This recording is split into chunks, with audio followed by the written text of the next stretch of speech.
Meanwhile, former Chief Election Commissioner of India, S.Y. Quraishi, has launched his new book, India's Experiment with Democracy in the National Capital.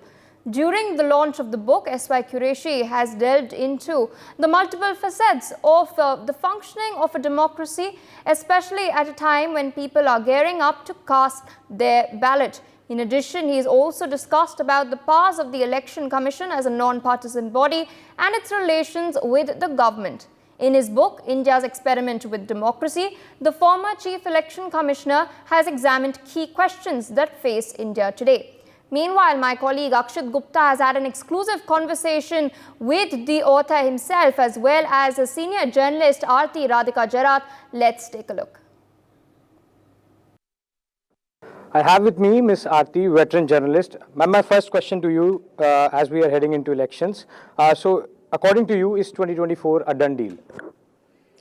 You know, I've been covering elections for more than 3 decades, and I always hesitate to prejudge an election. I think, yes, very much the BJP is in pole position. I think Prime Minister Modi, is a very large figure on the political landscape. He dominates these elections, and I think the primary question before voters is, do you want Prime Minister Modi back for a 3rd term? But I would hesitate to prejudge an election because sometimes Indian voters do surprise you. And often Indian voters don't want to tell you really what they're feeling. It's only, they go and express themselves only in the voting booth. Like 2004. Like 2004, yes, absolutely. So, I would hate to prejudge. So I think let's leave it at that. Of course, you also talked about the arrest of 2 chief ministers recently. Opposition has also time and again accused agencies of, agencies being misused by the current regime. So what's your view on this? Because many have also demanded a level playing field. Well, I think certainly if you put 2 prominent leaders of, 2 important parties, they may be regional parties, but they are in their states, important. If you put them behind bars on the eve of an election, it does definitely distort the playing field, for the opposition. I think Dr. Quraishi, during the course of our discussion this evening, he raised this issue that, on whatever action is taken once elections are announced, could it wait? And as he pointed out, that neither of these 2 chief ministers are terrorists or criminals in that sense. They're both politicians. They were, sort of chief ministers. They weren't going anywhere. The arrest could have happened 2 months later once the election process is over, so that you ensure a level playing field and you cannot be accused later of distorting it. So I think that, the ED certainly could have waited. It's just 2 months till June. They could have certainly waited to arrest Arvind Kejriwal and Hemant Soren. This case has been going on against Soren, I think, for almost 2 years, against Arvind Kejriwal for almost 1 year. So, a few more months really wouldn't have made a difference. Ma'am, my last question is about the role of governors. Because, we have seen some instances when there can be constitutional crisis when there is a tussle between governor and the executive. So, the role of governors was envisaged as a bridge between the union and the state. So, is there a need to revise the role of governors in the constitutional architecture? I think the Constitution is very clear on what are the boundaries for a governor. I think some governors have in recent years, have tried to overstep that boundary. And I'm glad that the Supreme Court has intervened and very firmly drawn that red line and made it very clear, what are the limitations of the powers of a governor.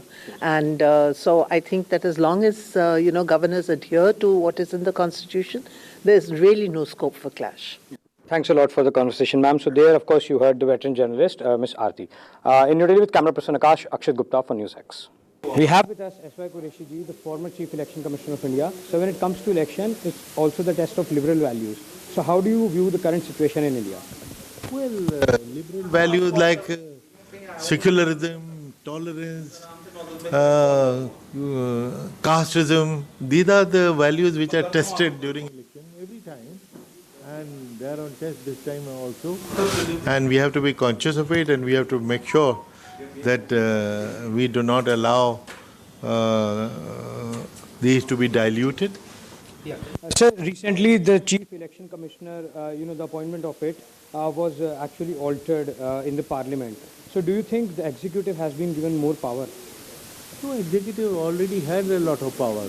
So far, for the last 70 years, the executive was appointing the election commissioners unilaterally. Now they have introduced a collegium, which of course is not an ideal collegium because it is two members of the government and one leader of opposition. So leader of opposition is already in minority. So obviously his decision will carry no weight. Therefore, optically it looks bad.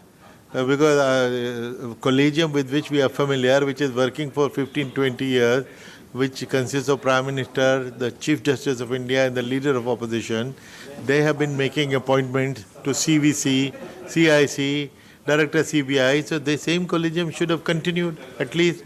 So changing the composition of the collegium to two members of the government versus one of Leader of Opposition makes a mockery of the non-partisan selection, which was the intention of the Supreme Court when they decided the writ petition which had gone before them. I think the book is worth not only going all the way through, but rereading it again and again. So there is a plug for the book. The book is available for sale right outside this hall. So I would request those of you, is there a discount available? Whatever it is worth, I would suggest that people pick up the book. That's number one. Two brief points I want to make because I have promised the last word to him. So moderator will only say thank you and walk out of this place in a hurried manner. Two or three things. I think you made some very interesting points. The mother of democracy. I think metaphors have a problem. The mother is not responsible for a stillborn child or a child with a Down syndrome or a child with a congenital defect. So the Prime Minister, to be fair to him, can be the mother of democracy, is mother of democracy, but the child is not to be blamed. And one should also remember that the Prime Minister repeatedly never tires of saying, get rid of the colonial vestiges. So this colonial model of democracy should be gotten rid of. Not only one country, one vote, but one model of democracy which is not the Westminster model, which might be the ancient Indian model of Ganarajyas or whatever it is, happens. That's one part. The other thing which I wanted to make a point, I think some of you would probably like to think about it, the electoral experiment is the one which has resulted in transition from democracy of whatever variety it was, what Gilral Jain used to call dynastic democracy, which Fareed Zakaria would call distorted democracy, imperfect democracy, illiberal democracy, is a transition from democracy to a plutocracy. And I know many people here sitting in the gathering whom I keep interviewing like almost third or the fourth day. And we just keep harping on the fact that how democratic is India. Aarti has very well summarized a lot of things, a lot of issues she's spoken about in that little time she had. So I'm not going to repeat all of that, but just with a little disclaimer, Mr. Quraishi, the title of your book is India's Experiment with Democracy. So certainly when Prime Minister Modi says that we are a mother of democracy, so we certainly are not a mother of democracy. The book's title very well says that we are not mature enough to be called a mother of democracy. So that is one point where I think I'll differ with the Prime Minister. I know many people would feel that maybe I'm very cynical towards the government, which I keep listening to from many sections of the society, that we are anti-nationals, we are not for the government because we keep raising questions every day. For more such videos, subscribe to the NewsX YouTube channel, hit the bell icon.